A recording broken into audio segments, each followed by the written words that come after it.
all these years later, and GM still can't stop the oil leaks.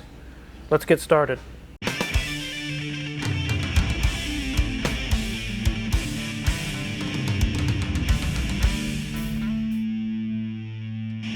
This is a 2015 GMC Yukon XL, basically a Suburban. It's very nice, it's in very nice condition. It's roughly 150,000 miles, maybe a little less.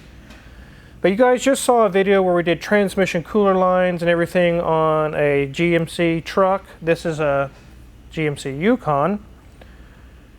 This one came in with leaks. Same thing all over again. What's really crazy is, in my younger days of doing mechanicking at a shop several miles from here, I probably replaced 200 or more sets of transmission cooler lines. These were on 2000, 2001, 02 Chevys and GMCs. Here we are in 2015, and we're still doing the same thing. It's still leaking from the same places. And now I get to add to the tally of how many transmission cooler lines I've replaced on GM trucks. When these start leaking, they really make a mess, and it's more annoying than anything. But they can finally just, the hose could pop off or something like that. And we'll go over that here in a little bit and show you guys the actual lines and everything. If the hose blows off one of these line sets, it could blow all your transmission fluid out, or in this case also the engine oil cooler was leaking, which is a similar setup. You could lose engine oil, transmission oil. It could be bad. Now, I've never seen one of these do that. They usually get caught before it gets that bad because it's making such a mess all over the floor. But I imagine it could get that bad over time. Before we dive in, let's go ahead and take a look at this thing. Here is the front of our GMC Yukon XL. It is a very classy design. I'm not so fond of the brand new 2022s and 23s, but I definitely like these 2015, 18, 17, all those years. I think they look really good. Got some nice GMC wheels that are in pretty good shape. The profile of these is definitely more square and boxy compared to the earlier like 2000 GMC Yukons and things where they're kind of almost bubbly and rounded. These definitely have a lot more hard lines to it. And it does have the really beautiful pearl paint that GM has, kind of a diamond white color. It's really nice. As we go down this side over here, it's in equally good shape. Really no issues on the outside of this vehicle. Let's go ahead and hop under the hood. Here is our C code 5.3. These are the later generation Vortec engines. They are based off the LS motor. These are not the 5.3 that you'd find like in a 2000, 2001 GMC. Is very similar. A lot of things are the same, but there's also a lot of things that are different. One of them is like the heads and the valve covers and things, which we have off because they were pouring oil all down the block. They do have a different setup in the front. You can see over to the right over here, the water pump is off to the right now, not in the center like the older generations.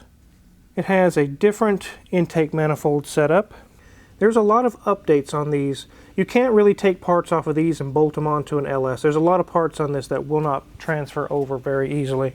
One thing that's interesting on these is it actually has a little vacuum pump, and from the brake booster there's a plastic hose that goes down to its own little pump that's ran by its own little belt. It's kind of hard to see, or I'd show you guys. It's very difficult to see, but they don't have a vacuum pump on the earlier generations Vortec motors, but they definitely do on these.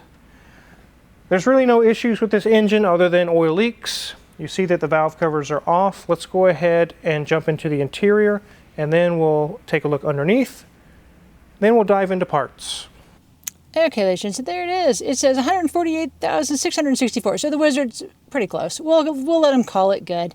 But look, lots of gauges up there, and as we move up, you'll see an explosion of brown in here. Lots of shades of tans and browns and ivories, but the dash is in really good shape. Has a really large infotainment system, and a second ago it was dancing and doing great little pictures and whatnot in there, but oh, and it even fully went off now. Too bad, we missed that. But simple controls on that radio. HVAC system is real easy as well. And as we scroll down, got some spots there for charging and nice USB access as well. Nice cup holder, big center console. Look at that thing. Now, in most cases, a lot of the vehicles would have had a seat here. This would have been a bench seat, but not on the GMC. The GMC is a little bit higher model, and so they give a little more luxury. And so in this case, they give you space from your passenger. But we do have a lot of nice leather seats in here. That door card is looking nice. You can see we've kind of got that pewter color on the top. We've got some nice beige going down. And then we have a very iridescent, kind of a copper faux wood plastic trim underneath. That actually gives a little bit of bling to the place. This does have some really nice WeatherTech floor mats in here, and those are great. They catch so much, keep that carpet protected underneath. And unfortunately, yes, there is an ice scraper down there because, well, we just got through with one of our snowstorms this winter. As we move back, you'll see that the back is actually partially down and partially up. This does have a third row seat, you can tell, back there, and the passenger seat in the back can lay down as well. So it does create a nice big space that you easily can haul 7 people easily in this car. Again, leather seats. That third row looks to be leather seats as well. If we could kind of take a peek under there as well. All are in amazing shape. Scroll up. Headliner's looking good. No Cheeto fingers. We've got our entertainment system there. Keep the kids in the back entertained so the parents can focus on that road. Have a little bit of a moonroof. There we go. Now you can see the ceiling of our shop. There it is. Looking fabulous. Well, we're already back to the steering wheel. And classic GMC steering wheel. Nothing fabulous fancy going on here. Got our regular controls we have. Does have some nice leather on the steering wheel, and it is in very good shape. So enough of this looking at this interior stuff. Let's get this baby up in the air.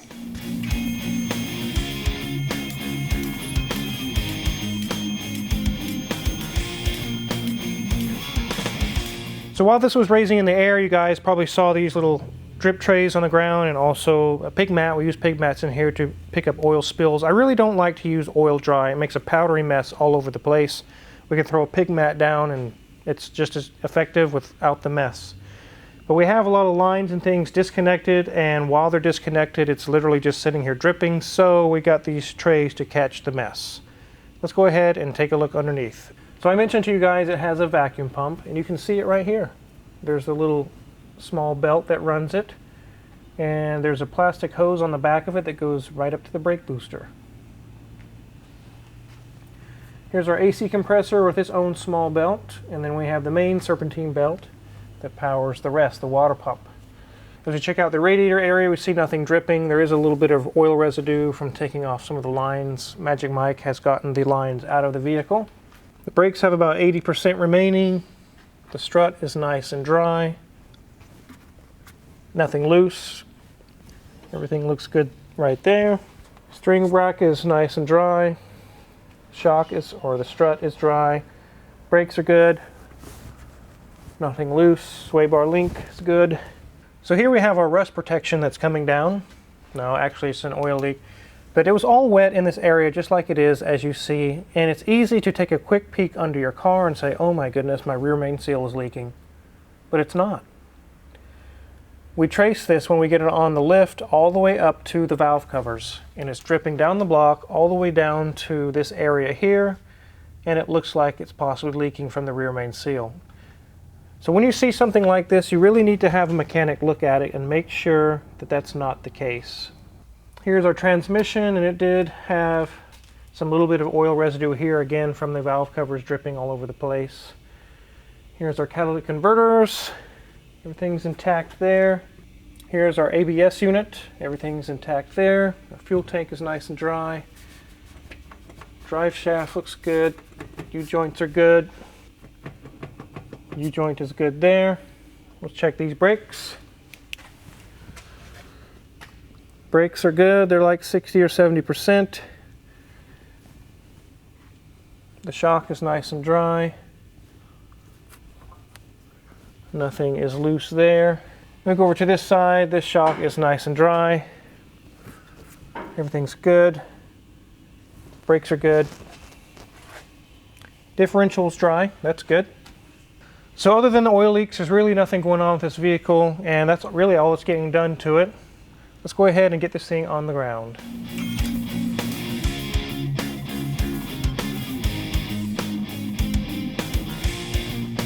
So while the oil pan was coated in oil, we thought, okay, we solved the valve covers and that takes care of the leak. But that's not true, because when we looked at the splash shield, it's been cleaned, but the whole inside of it was just coated in transmission fluid and oil.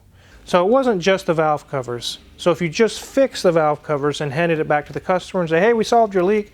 Yes, you did solve a leak, but you didn't look any deeper and found out there was more going on. The vehicle will be coming back and the customer will say, I just paid X amount of dollars, it's still leaking. You screwed up. Well, no, it didn't screw up. You just didn't look any deeper. Luckily, we caught all the leaks all in one whack. Here, we're going to take care of everything. Let's go ahead and start with the valve covers.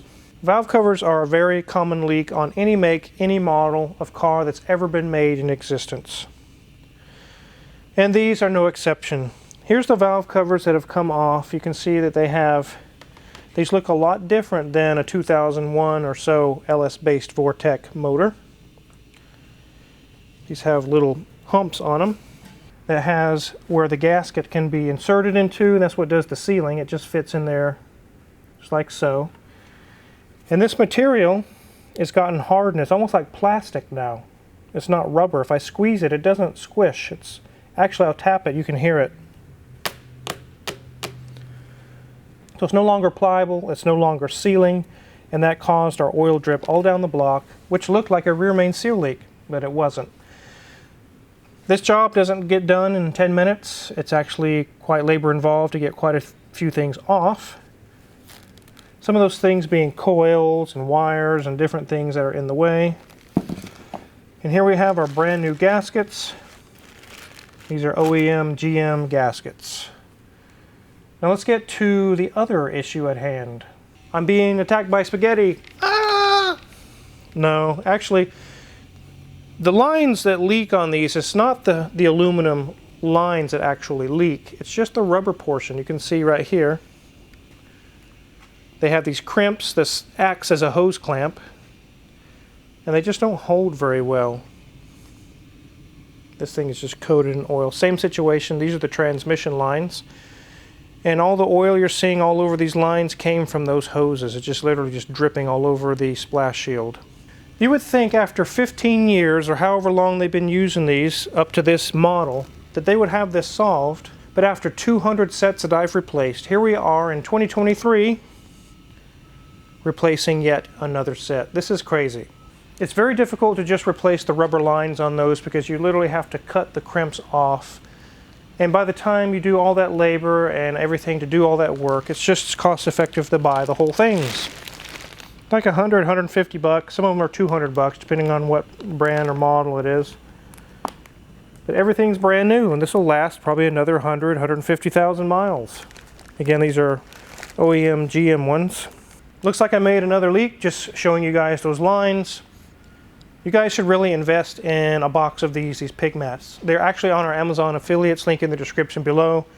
They are very handy. They don't make a mess all over your garage floor. You just lay it down.